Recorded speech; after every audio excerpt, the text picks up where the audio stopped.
33 araw na lang, Pasko na. Silipin natin ang iba't ibang Christmas paandar sa ilang lugar sa bansa sa unang balita.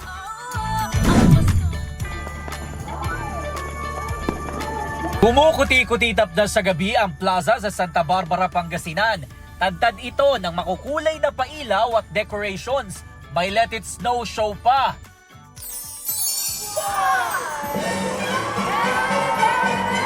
Winter Wonderland feels din ang hatid ng isang Christmas village sa Quezon City. Merrier pa ang pagbubukas nito dahil sa performance ng Cute Little Santas. Cool for Christmas na rin ang munisipyo ng Samal, Bataan sa mga asul na pailaw. Saan ka man mapalingon, nagkalat din sa plaza ang light installations na hugis paro-paro.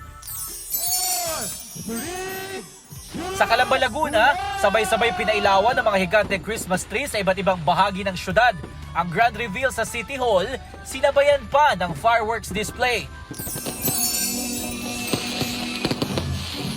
Holiday season is in the air na rin down south. Enchanted displays ang tampok sa binuksang Christmas Village sa Cabacan, Cotabato. Hindi naman nagpapatalo sa pagbibigay ng Christmas vibes ang bulaklak na poinsettia mula sa amoy hanggang sa kulay nitong berde at pula.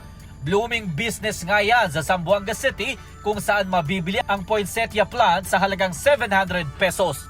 Ito ang unang balita, Jomer Apresto para sa GMA Integrated News. Gusto mo bang mauna sa mga balita? Mag-subscribe na sa GMA Integrated News sa YouTube at tumutok sa unang balita.